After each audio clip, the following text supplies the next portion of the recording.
नमस्कार, जोहार झारखंड देख रहे हैं आप। आपके साथ मैं हूं शिप्रा झा। बुलेटिन की शुरुआत करेंगे बड़ी खबर के साथ और बड़ी खबर रामगढ़ से है। रामगढ़ में वेस्ट बोकारो ओपी क्षेत्र में जहरीले मीथेन गैस के रिसाव से हड़कंप मच गया है। नव प्राथमिक विद्यालय बरवा पतरा लाइयो के कैंपस की घटना है, जहां कैंपस से सटे दीवार से आग के साथ मीथेन गैस का रिसाव हो रहा था। रविवार शाम से गैस के रिसाव के बाद वहां आग की ऊंची लपटें उठने लगी, जिससे लोगों में अफरा तफरी मची रही। ग्रामीणों ने किसी तरह से आग पर काबू पाया। हालांकि गैस का रिसाव अभी भी जारी है, जिस पर काबू पाने के लिए फायर ब्रिगेड के साथ ही वेस्ट बोकारो पुलिस मौके पर पहुंची हुई है। दो तस्वीरें हम आपको दिखा रहे हैं। देखिए, यहीं से आग की लपटें उठ रही थी, मीथेन गैस का रिसाव हो रहा था। अचानक से दीवार पर आग लग गई, जिसकी तस्वीर आप देख पा रहे हैं, और दूसरी तस्वीर जिसमें अभी आप देख पा रहे होंगे आग बुझा लिया गया है, लेकिन गैस का रिसाव जो है वो अभी भी हो रहा है।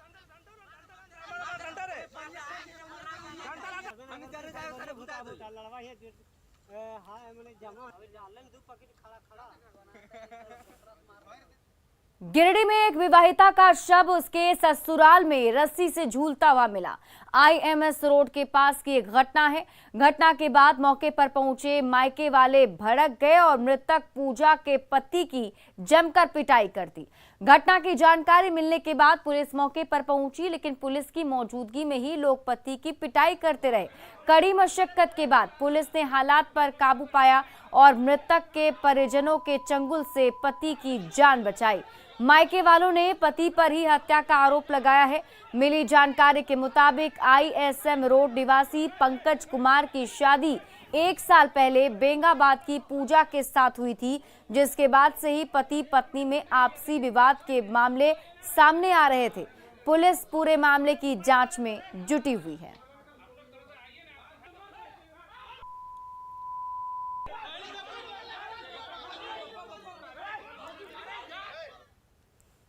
धनबाद जिले में रफ्तार का कहर लगातार देखने को मिला। ईस्ट बसूरिया इलाके में एक तेज रफ्तार स्कॉर्पियो ने ओवरटेक करने के समय ठेला गाड़ी को अपनी चपेट में ले लिया। ठेला को टक्कर मारने के बाद असंतुलित होकर स्कॉर्पियो ने सड़क के दूसरी ओर एक 10 साल के बच्चे छोटू को अपनी चपेट में ले लिया। हादसे में छोटू की भी मौत हो गई। हादसे की पूरी घटना CCTV कैमरे में कैद हो गई, जिसकी तस्वीर हम आपको आपकी टीवी स्क्रीन पर दिखा रहे हैं। देखिए यहाँ पर किस तरीके से तेज रफ्तार स्कॉर्पियो आती है। सबसे पहले ठेले पे ठोकर मारती है और उसके बाद वहीं आगे खड़ा 10 साल का बच्चा उसे भी अपनी चपेट में ले लेती है। झारखंड से राज्यसभा भेजने के लिए बीजेपी ने अपने उम्मीदवार का ऐलान कर दिया। आदित्य साह को बीजेपी झारखंड से राज्यसभा भेज रही है। आदित्य साहू बीजेपी के रघुवर दास सरकार में 20 सूत्री के अध्यक्ष रहे हैं। फिलहाल आदित्य साहू प्रदेश महामंत्री हैं। बीजेपी ने आदित्य साहू को सिल्ली से विधानसभा का उम्मीदवार बनाया था, लेकिन उनको हार मिली। आदित्य साहू लक्ष्मण गिलुआ की टीम में प्रदेश उपाध्यक्ष थे, जबकि दीपक प्रकाश की टीम में प्रदेश महामंत्री हैं।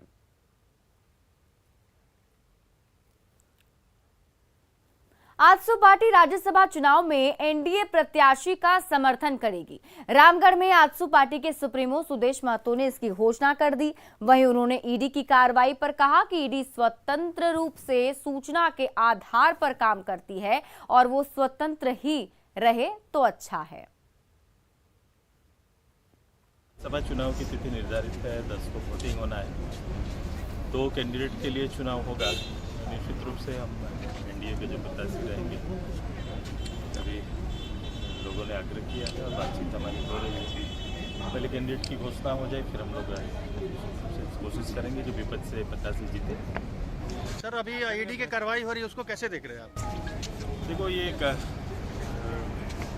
ईडी हो या फिर कोई जो एजेंसी हमारी सरकार के काम करती है, वो स्वतंत्र रूप से सूचना के आधार पर काम करती है और वो स्वतंत्र ही रहे तो अच्छा। राज्यसभा चुनाव में अब तक अपना प्रत्याशी उतारने पर अड़े JMM को कांग्रेस के दबाव में आखिरकार झुकना पड़ गया।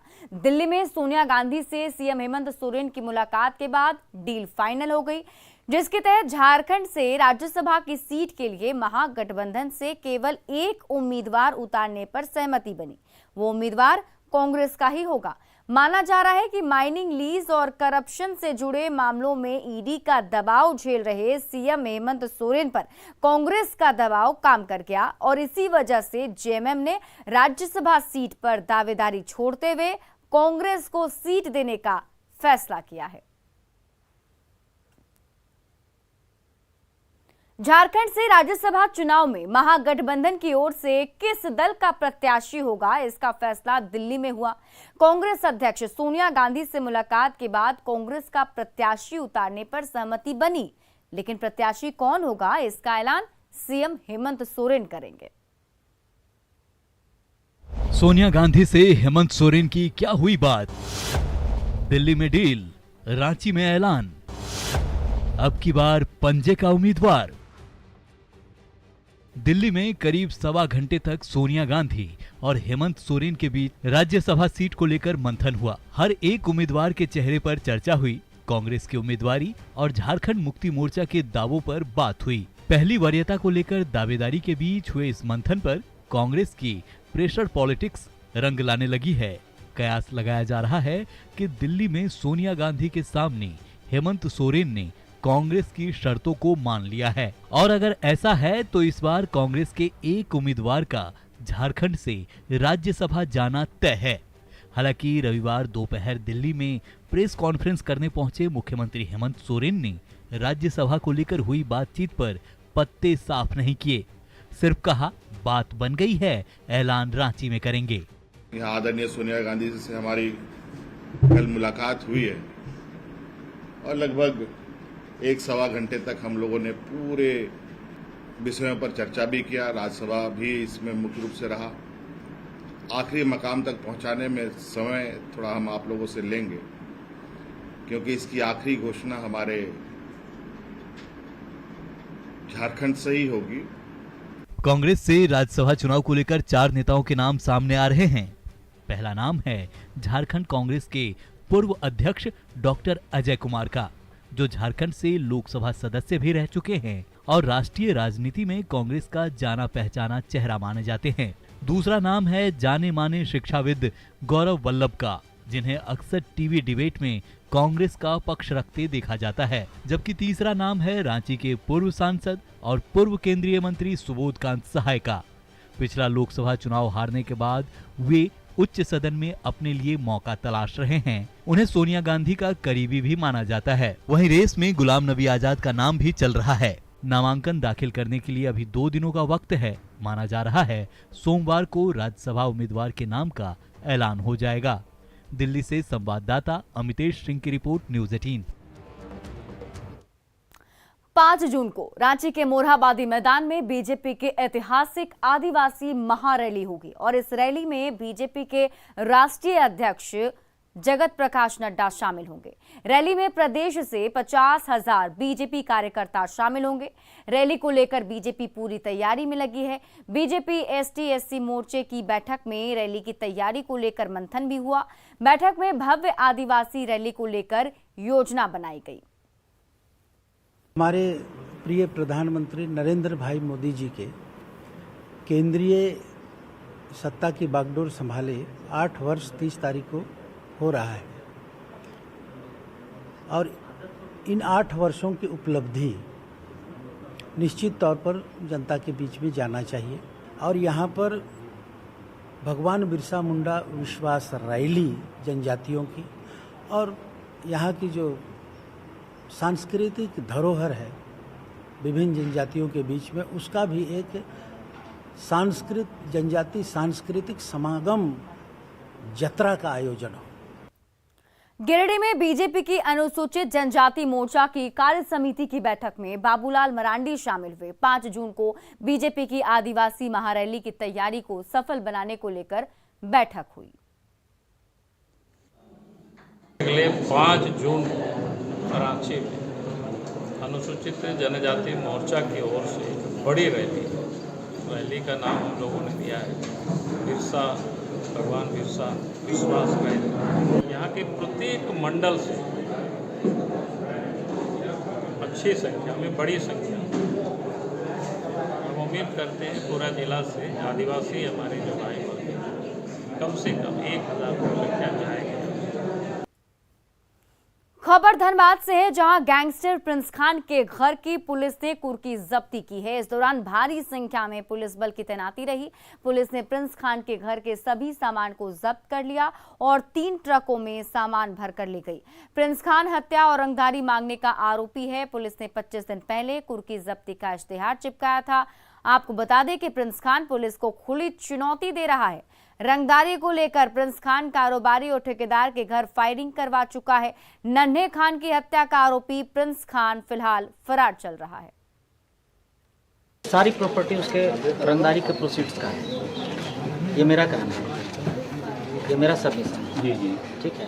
उसकी सारी प्रॉपर्टी मैं ये मानता हूँ कि उसके प्रोसीड्स का है। इस बात को लेकर के ऑनरेबल कोर्ट में भी फाइल हुआ है। आप रिट फाइल कीजिए, वहाँ से जो माननीय न्यायालय का हो चुका है। ठीक है, माननीय न्यायालय का जो आदेश होगा गुमला में पारा शिक्षक राजेंद्र लोहरा हत्याकांड का पुलिस ने खुलासा कर दिया है। राजेंद्र की सगी बहन ने ही सुपारी देकर उसकी हत्या करवाई थी। पुलिस ने कार्रवाई करते हुए हत्या के साजिशकर्ता और रंगदारी मांगने की आरोपी राजेंद्र की सगी बहन को गिरफ्तार किया। उसके साथ ही 4 और आरोपी गिरफ्तार किए गए। 16 मई की शाम राजेंद्र की हत्या की गई थी। दरअसल सड़क चौड़ीकरण से लेकर जुड़े मामले में राजेंद्र को 35 लाख का मुआवजा मिला था, जिसमें से उसकी बहन ने पैसे की मांग की थी, जिसे नहीं मिलने पर उसने सुपारी देकर हत्या करवा दी। अनुसंधान की जा रही है। पूर्ण साक्ष्य मिलने पर राजेंद्र लोहरा के हत्या केस में रिमांड किया जाएगा। इसमें अभी तक ये साक्ष्य नहीं मिल पाया है कि इन्हीं लोग के द्वारा हत्या की गई, लेकिन रजनी द्वारा अपने भाई की हत्या के लिए उसके द्वारा सुपारी दी गई थी, ये इसका साक्ष्य है। लेकिन अभी भी हम लोग तकनीकी सुधार कर रहे हैं। पूर्ण साक्ष्य मिलने पर हम लोग इसको पुनः पुलिस रिमांड लेकर और पूछताछ करेंगे और जल्द से जल्द राजेंद्र लोहरा के हत्याकांड को भी हम लोग सॉर्ट आउट। खबर पाकुड़ से है, जहां विक्षिप्त बेटे ने पिता की कुल्हाड़ी से मारकर हत्या कर दी। परिवार के 3 सदस्यों पर भी कुल्हाड़ी से वार कर जख्मी कर दिया, फिर खुद फांसी लगाकर आत्महत्या कर ली। ये सनसनीखेज घटना अमड़ापाड़ा थाना क्षेत्र के तिलाई पहाड़ के ऊपरी टोले की है। पुलिस ने मौके पर पहुंचकर दोनों शवों को कब्जे में ले लिया है।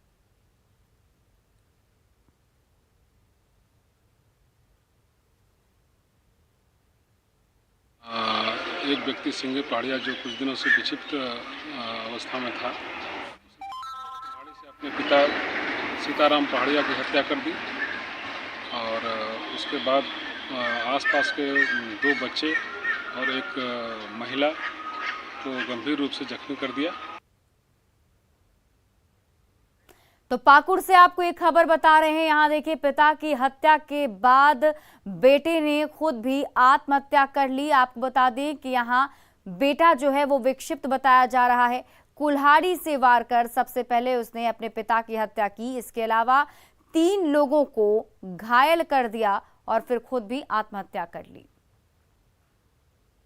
और आज उत्साह के साथ वट सावित्री व्रत मनाया जा रहा है। बात राजधानी रांची की करें तो तमाम मंदिरों में महिलाओं की भीड़ लगी हुई है। नई नवेली दुल्हन से लेकर बुजुर्ग सुहागिनें तक इस व्रत को जोश और उल्लास के साथ मना रही हैं। हिंदू धर्म में महिलाएं पति की लंबी आयु के लिए वट सावित्री व्रत रखती हैं। ऐसा कहा जाता है कि इसका फल भी करवा चौथ के व्रत के समान होता है। इस व्रत को करने से महिलाओं को सदा सुहागन होने का वरदान मिलता है।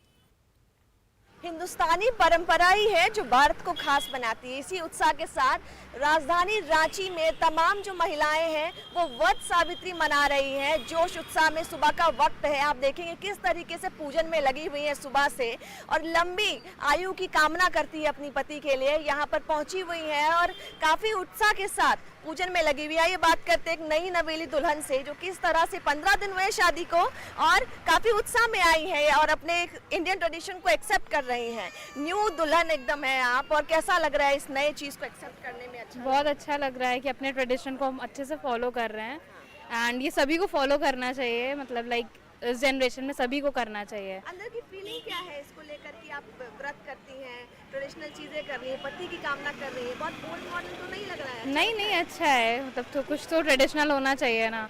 सब न्यू जनरेशन का होगा तो कोई मतलब नहीं है। तो लाइक सारे अपने ट्रेडिशन सारे अच्छे से फॉलो करने चाहिए। हस्बैंड की लॉन्ग लाइफ के लिए होता है तो उस चीज़ को हमें फॉलो करना चाहिए। ट्रेडिशंस कस्टम्स ऐसे ही नहीं बने हैं, उनको फॉलो करने के लिए बने हैं, तो उनको फॉलो करना चाहिए। आप पतियों को कैसा लगता है कि भारत और भारत के बाहर भी पत्नी इतना वो पति को माना जाता है भारतीय कल्चर में और आप लोगों के लिए व्रत रखा जाता है? अच्छा तो लगता ही है, मतलब हम लोग को थैंकफुल होना चाहिए लेडीज़ लोग के लिए कि वो लोग इतना सुबह उठ के आती हैं और मंदिर में पूजा करती हैं, तो या फील्स ग्रेट। अर्धांगिनी अपना पूरा रोल अदा कर देती है। हाँ वही अच्छा लगता है।